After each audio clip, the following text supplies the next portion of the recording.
दोस्तों, हमारी आज की इस वीडियो का टॉपिक रहेगा odd on the intimations of immortality. इस पोयम को लिखा है विलियम वर्ड्सवर्थ ने और इसको पब्लिश करवाया गया था 1807 में। वर्ड्सवर्थ के इस पोयम को उनके एक poem collection recollections of childhood में शामिल किया गया था। वर्ड्सवर्थ अपने बेहतरीन पोयम्स के लिए जाने जाते हैं। उन्होंने अपने ज़्यादातर पोयम चाइल्डहुड, मेमोरी, नेचर और ह्यूमन सोल के ऊपर लिखा है।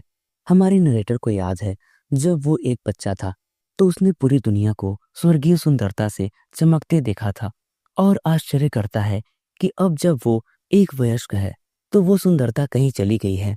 हालांकि अब वो कभी भी उस तरह का दृष्टिकोण नहीं पा सकता।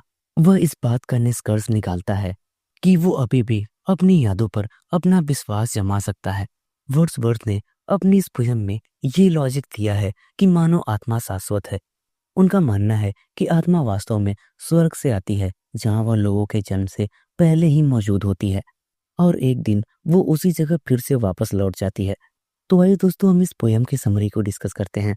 हमारा नरेटर कहता है कि एक समय था जब मैं प्रकृति को, यहाँ तक कि उसके सबसे साधारण हिस्से को भी ऐसे देखता था जैसे वह स्वर्गीय प्रकाश से चमक रहा हो, एक सपने की तरह चमकदार, सुंदर और नया। लेकिन अब मेरे लिए ऐसा नहीं है।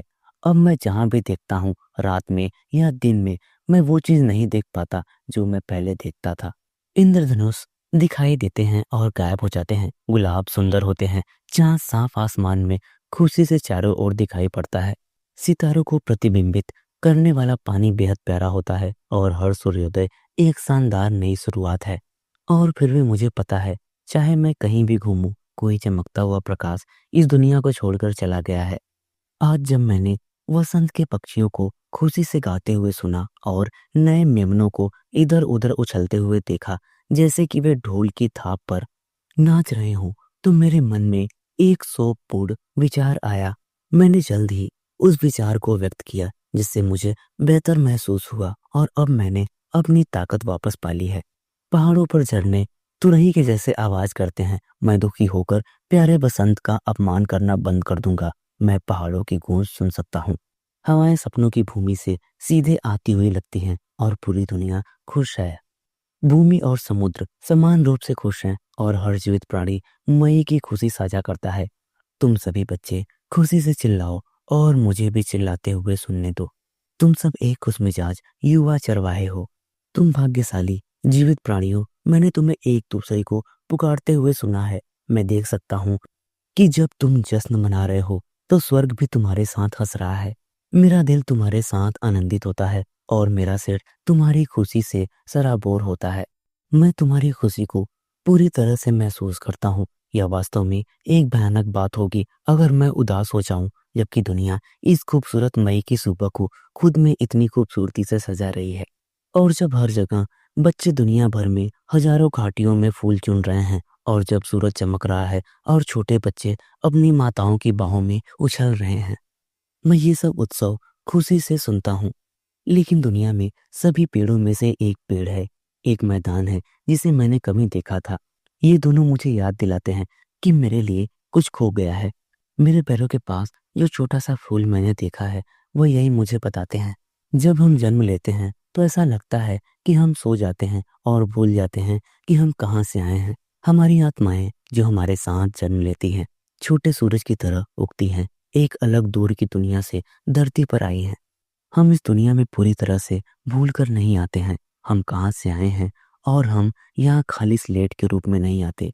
जब हम भगवान के साथ अपने मूल घर धरती पर आते हैं तो हम अपने साथ पवित्र प्रकाश के बादल लाते हैं। जब हम बच्चे होते हैं तो हम अपने चारों ओर स्वर्ग देखते हैं और इसका आनंद भी लेते हैं। लेकिन आखिरकार जब हम वयस्क हो जाते हैं, यानी कि बड़े हो जाते हैं, तो विशेष प्रकार की पीड़ा में पड़ जाते हैं और हमारे लिए सब कुछ सांसारिक और सामान्य लगने लगता है।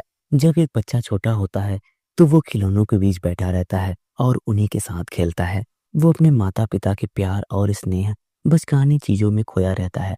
लेकिन बाद में वयस्क होने पर वो व्यापार, प्रेम या फिर युद्ध जैसे दुनिया के खेल से जुड़ेगा। लेकिन फिर बाद में वो इन खेलों को भी छोड़ देगा और एक नए अभिनय की भूमिका निभाएगा, और उसका ये सफर उसको बुढ़ापे तक ले जाएगा। तुम छोटे बच्चे जिनका शरीर छोटा है लेकिन तुम्हारी आत्मा विशालता को प्रकट नहीं करती। छोटे बच्चे जो हमेशा ईश्वर के चारों ओर घिरे होते हैं और ये हमेशा शक्तिशाली, सत्य कहने वाले पवित्र पैगंबर होते हैं। हालांकि बचपन की चिंगारी हमारे अंदर अभी भी जल रही है और हम अपने बचपन की प्राकृतिक सुंदरता को अभी भी याद कर सकते हैं। भले ही वो यादें अभी धुंधली हो गई हों, लेकिन वो यादें हमें खुशी देती हैं। भले ही वो प्राकृतिक सुंदरता अब नहीं रही, लेकिन हमें अभी भी गाना और बजाना चाहिए, हमें खुशी मनाना चाहिए। हमें उन चीज़ों पर शोक व्यक्त नहीं करनी चाहिए जो चीज़ें हमसे दूर हो चुकी हैं, बल्कि उन चीज़ों के साथ अपनी ताकत बढ़ानी चाहिए जो हमारे पास मौजूद हैं। प्रकृति का हमारे साथ मौलिक संबंध है जो वास्तव में कभी खत्म नहीं हो सकती, क्योंकि प्रकृति हमें दर्द सहने की ताकत और सांत्वना देती है। मैं अभी भी अपने अंदर झांक कर उन छोटे फूलों, उन प्राकृतिक सुंदरता को देख सकता हूँ और मैं उस चीज़ से बड़े ही गहराई से प्रभावित हो सकता हूँ।